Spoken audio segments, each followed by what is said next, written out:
L'athérosclérose, donc on va voir depuis la formation des plaques d'athérosclérose jusqu'on peut dire la fin, possiblement, qui sont les complications des plaques d'athérosclérose. L'athérosclérose actuellement est reconnue comme une maladie inflammatoire chronique de la paroi artérielle face à une ou à des agressions. Et là je vous renvoie, on en parlera un peu tout à l'heure, aux facteurs de risque qui sont multiples et qui souvent s'additionnent. Ce qu'il faut bien comprendre, c'est que l'athérosclérose se développe dans les artères. Et les artères, vous devez considérer la paroi artérielle comme un tissu vivant. Donc l'athérosclérose se développe dans ce tissu particulier qui est la paroi artérielle. C'est un phénomène donc tissulaire et cellulaire qui est actif. Éventuellement, donc l'intérêt qu'il soit actif, c'est qu'il peut être éventuellement modulable par des interventions comme le régime ou des interventions médicamenteuses. Il se déroule sur la tunique interne des artères qu'on appelle l'intima, à l'interface entre le sang et la paroi artérielle. Et c'est là que se passent beaucoup de phénomènes inflammatoires, immunologiques, métaboliques, infectieux, etc. L'athérosclérose est une lésion qui se développe sur les artères de gros et de moyen calibre. Vous avez le droit de parler d'athérosclérose lorsque vous voyez par exemple des calcifications à la radio sur des artères de gros et de moyen calibre, comme l'aorte, les coronaires épicardiques. On ne retrouve pas d'athérosclérose naturelle dans les artères coronaires intramyocardiques. Lorsque les coronaires quittent l'épicarde et rentrent dans le myocarde, eh bien, ce n'est plus le siège de l'athérosclérose. Le début, les premiers centimètres des branches de l'aorte à destinée viscérale, en particulier une qui est très souvent en cause, c'est l'artère rénale, les artères sous-clavières, les iliaques, et puis après ça s'étend à peu près au milieu des humérales et puis jusqu'au tiers supérieur de jambe, sous la poplité. Les artères cervicales et les artères intracrâniennes. Cette lésion, comme je vous l'ai déjà dit, se développe dans la paroi artérielle, mais pas n'importe où. Elle se développe dans la tunique interne des artères qui s'appelle l'intima. Les artères, comme la plupart des vaisseaux, ont trois tuniques, de dedans en dehors, l'intima, la média et l'adventice.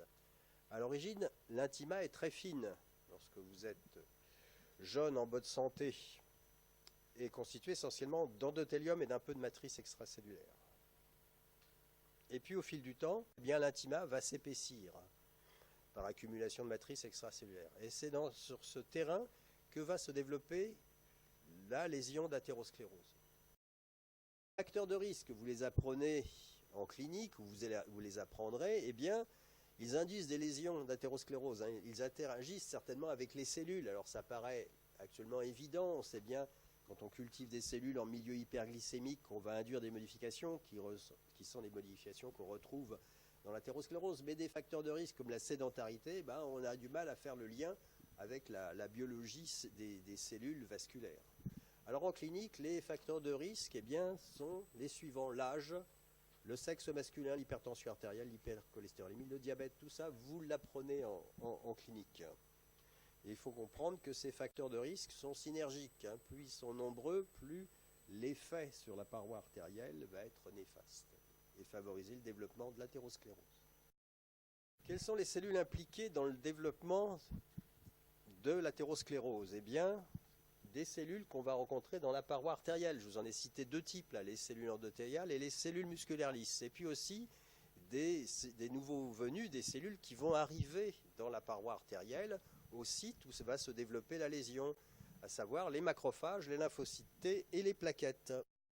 Actuellement, donc, on considère que la lésion d'athérosclérose, la plaque d'athérosclérose, va se développer dans la paroi artérielle, dans l'intima, en réponse à une lésion de la cellule endothéliale. La cellule endothéliale lésée, c'est une cellule endothéliale qui fonctionne mal et qui n'assure plus correctement ses grandes fonctions.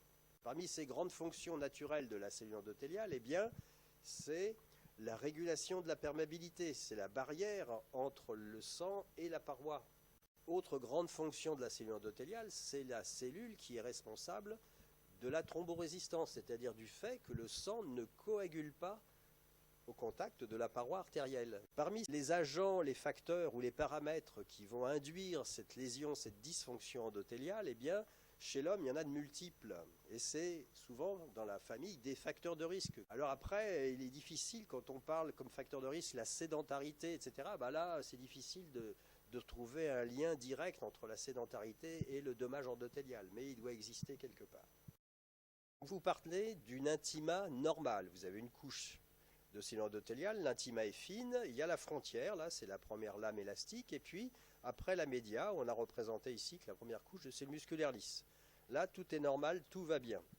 Et puis dans un territoire, l'athérosclérose c'est une lésion focale, dans un territoire, pour X raisons, perturbation du flux, perturbation hémodynamique, tabagisme, hypercholestérolémie, diabète, etc., l'endothélium va se modifier, va perdre certaines de ses fonctions, va en acquérir d'autres, et ça va favoriser l'adhérence des cellules circulantes, des leucocytes circulants, en particulier les monocytes. Ils vont adhérer et entrer par phagocytose dans l'intima entre les cellules endothéliales, au niveau des fentes intercellulaires. Ces monocytes qui rentrent dans le tissu vont porter alors le nom, le label de macrophages. Mais ce sont les mêmes cellules, mais qui sont cette fois-ci devenues en quelque sorte résidentes de la paroi artérielle de l'intima. Ces macrophages vont, grâce à leurs propriétés, grâce à leurs récepteurs, le récepteur qui permettent de lier les lipoprotéines, vont internaliser des grandes quantités de lipoprotéines et vont devenir spumeux. Spumeux, c'est à cause des techniques d'histologie. Les solvants qu'on utilise, ils vont donc prendre cet aspect finement mousseux.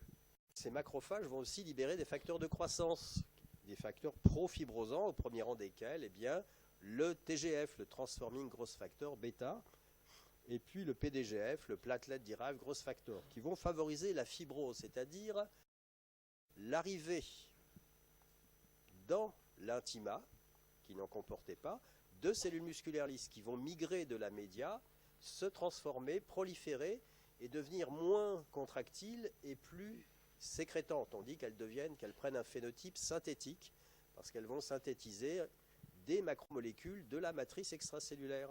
Et ainsi, l'intima, qui était à l'origine théoriquement une tunique très fine, va s'épaissir par accumulation de cellules, accumulation de lipides intra-extracellulaires, et puis par arrivée de cellules musculaires lisses et production de matrices extracellulaires.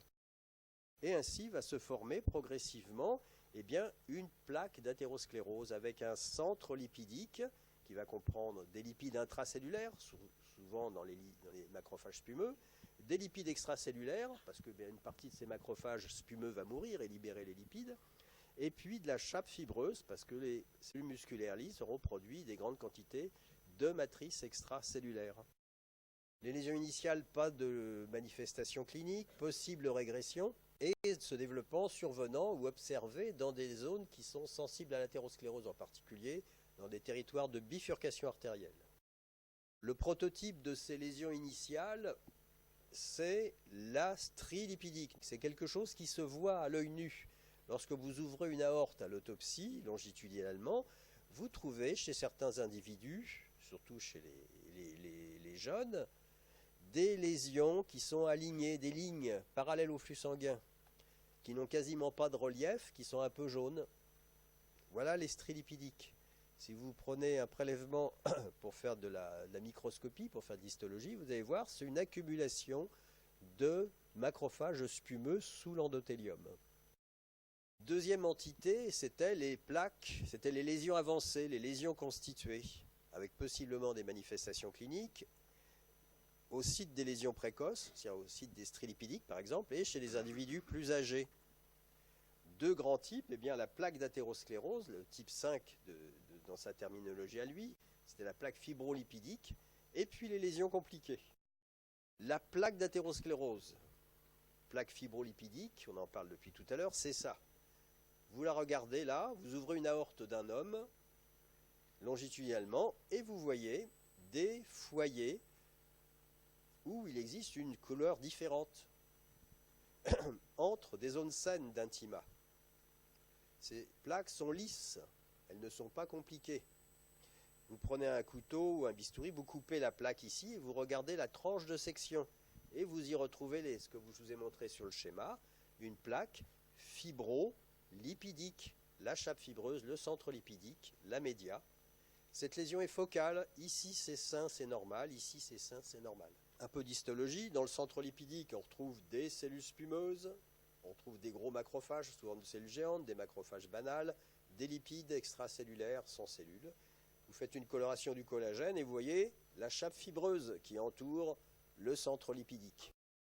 Cette notion de plaque à risque ou de plaque vulnérable est venue de la surveillance des malades. Alors quelles sont les caractéristiques de ces plaques à risque qui ont résulté de l'étude de ces populations? Eh bien, c'est des caractéristiques morphologiques. C'est un centre lipidique relativement de grande taille. C'est une chape fibreuse fine et même elle avait été mesurée, estimée pour le seuil à moins de 65 microns d'épaisseur. C'est une plaque avec beaucoup de macrophages, une plaque inflammatoire. Voilà ici une chape fibreuse épaisse, voici ici une chape fibreuse très fine. Chape fibreuse très fine. Certaines plaques d'athérosclérose, en plus de grossir et de sténoser la lumière, eh bien, certaines plaques vont se compliquer. Dans certaines artères, de plus petit calibre que l'aorte, mais on reste dans les calibres gros et moyens, eh bien, ces plaques vont devenir tellement volumineuses, elles vont occuper du volume et elles vont donc retentir sur la lumière qui va être rétrécie. Et en médecine, le rétrécissement s'appelle la sténose. Ici, vous avez des sections de différents exemples de plaques d'athérosclérose sur des coronaires épicardiques prélevées à l'autopsie. Vous avez la graisse épicardique et la coronaire, section transversale. La lumière, ici, de façon excentrée, parce que la lésion est focale, une plaque fibrolipidique, le lipide, le fibreux en orange. Cette plaque sténose peu la lumière, moins de 30% de sténose. Les cardiologues, par expérience, par des suites de corrélation entre l'imagerie et les résultats d'autopsie, ont déterminé, et la clinique bien sûr, ont déterminé que ce n'était pas significatif. On ne peut pas accuser une telle plaque d'être responsable d'une symptomatologie. Là, 1 degré de plus, la plaque a grossi, et malgré le remodelage expansif, je vous en parlerai à la fin, je pense, ou en cours, eh bien, vous voyez que la lumière a diminué. Et là, on a une sténose d'environ 70% pour excentrer. Là, la paroi est saine, et en face, il y a une plaque fibro et lipidique, non compliquée, mais sténosante à 70%. Et là, encore plus. Là, c'est du sang coagulé par le formol, ce n'est pas une thrombose. Hein. Plaque fibrolipidique. Et bien là, lorsque vous atteignez un degré de sténose de 70% ou plus, les cardiologues, par expérience de corrélation imagerie anapathe clinique, ont dit que ces plaques étaient significatives. Ça veut dire quoi? C'est qu'elles peuvent être coupables ou incriminées dans la survenue d'une symptomatologie clinique. Et quelle symptomatologie clinique? Une symptomatologie d'effort, qui s'appelle l'angor d'effort. Pour d'autres territoires, comme les membres inférieurs, eh bien, la symptomatologie d'effort qui est associée aux plaques sténosantes, c'est par exemple la claudication intermittente des membres inférieurs. Les sujets qui ne peuvent plus marcher plus de 10 mètres, 15 mètres, qui ont des douleurs dans les muscles parce que leurs muscles deviennent ischémiques. L'ulcération est une perte de substance qui va intéresser en premier lieu l'endothélium qui recouvre la plaque et puis après la chape fibreuse, plus ou moins, et parfois toute la chape fibreuse et ça va rentrer dans le centre lipidique et parfois encore plus profond, c'est presque une perforation de l'artère. Voilà à quoi ça ressemble une ulcération. Cette fois-ci, vous avez ouvert l'artère, de nouveau longitudinalement, vous la regardez en face et vous voyez, eh bien, vous voyez ici de l'intima normal. Vous voyez ici de la plaque comme tout à l'heure qui est lisse, une plaque non compliquée, et puis vous voyez de la plaque qui a un aspect de cratère lunaire. Ce sont des plaques ulcérées. Dès qu'il y a de l'ulcération, automatiquement il y a du thrombus, donc c'est pour ça que c'est brunâtre. En histologie, chape fibreuse, interruption, chape fibreuse. Ici une perte de substance qui met à nu le centre lipidique. Vous voyez, le sang vient au contact et vous pouvez imaginer que le contenu du centre lipidique peut partir dans la circulation, donnant des embolies de cholestérol, ou des embolies athéroscléreuses, athéromateuses. Parfois, l'ulcération est très superficielle. On ne la voit pas à l'œil nu, on la voit au microscope, c'est ce qu'on appelle une érosion. Mais c'est quand même une perte de substance qui n'intéresse quasiment que l'endothélium. Inconvénient, quand vous faites partir l'endothélium, il n'y a plus de surface thromborésistante et ça active la coagulation. L'hémorragie ou hématome intraplaque. Là, on parle d'athérosclérose et on est dans l'intima. Ne confondez pas cette lésion, cette complication de l'athérosclérose avec la dissection des artères. La dissection des artères, ça se passe dans la média. Et ça n'a rien à voir avec l'athérosclérose. Ici, vous avez une coupe longitudinale d'une bifurcation carotidienne. Vous avez la carotide primitive qui bifurque. Et vous avez ici la carotide interne avec sa dilatation naturelle qui s'appelle le bulbe carotidien. Et vous voyez la lumière très sténosée. Pourquoi elle est sténosée? Parce que la plaque ici est très volumineuse. Et elle est volumineuse parce qu'elle est remplie de sang. Il y a un hématome ou une hémorragie dans la plaque. Voilà comment c'est en histologie. D'accord? C'est une complication très fréquente observée au niveau des carotides et qui est fortement corrélée à l'accident vasculaire cérébral. Troisième complication majeure de l'athérosclérose, c'est la thrombose. C'est la coagulation du sang du vivant du malade dans une cavité cardiovasculaire. Et le sang coagule sur la plaque. Parfois bouche l'artère, c'est une thrombose occlusive. Parfois ne bouge pas l'artère, c'est une thrombose murale. Ici l'aorte, ici la bifurcation carotidienne, le bulbe, une plaque qui est ulcérée et recouverte d'un thrombus mural. En histologie, voilà à quoi ça ressemble. Une coronaire, possiblement, la média, la plaque, et puis ici du thrombus. Et là un hématome intraplaque, il y a deux complications sur le même site. Ici une thrombose murale, vous avez une perte de substance, une ulcération, et là vous avez le thrombus. Apparemment, vous allez dire c'est bénéfique, ça va colmater le trou, ça va cicatriser, la plaque va devenir plus fibreuse. Et en réalité, vous voyez, ça a tué le malade, ça lui a donné un infarctus du myocarde.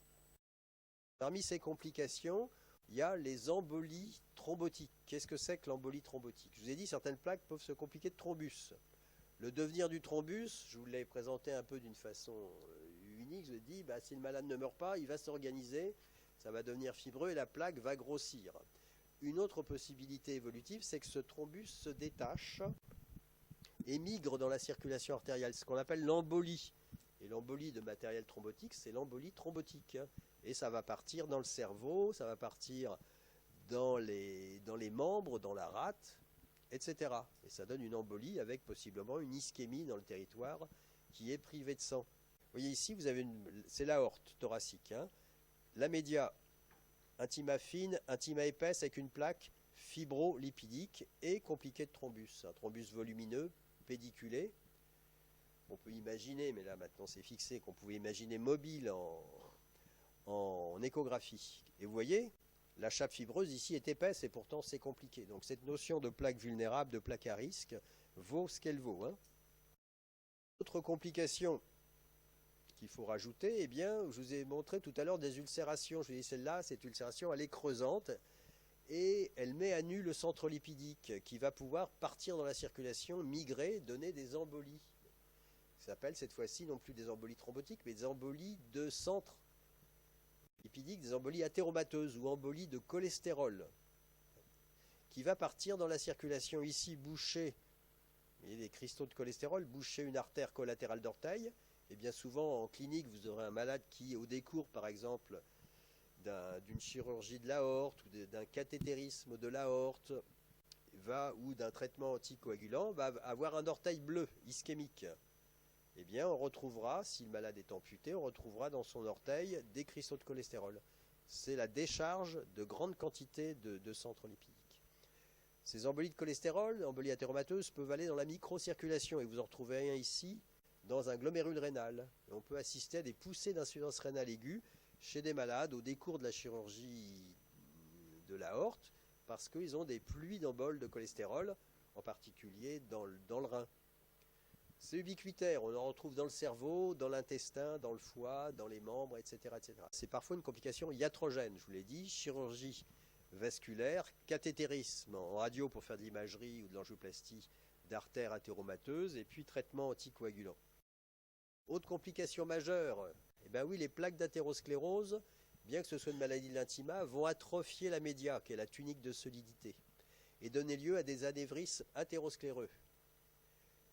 Il existe des anévrismes de différentes causes, mais au niveau de l'aorte abdominale, l'immense majorité des anévrismes chez les adultes âgés, c'est l'athérosclérose, ce sont des anévrismes athéroscléreux. Vous avez ici l'aorte thoracique descendante, l'aorte abdominale, ici on imagine le diaphragme, l'artère rénale et l'aorte abdominale sous-rénale, qui est dilatée, perte du parallélisme des bords, augmentation du calibre supérieur à 1,5 par rapport à la normale, et ça s'étend sur la bifurcation. C'est un anévrisme aorto-bi-iliaque avec de la thrombose, la plaque thrombosée.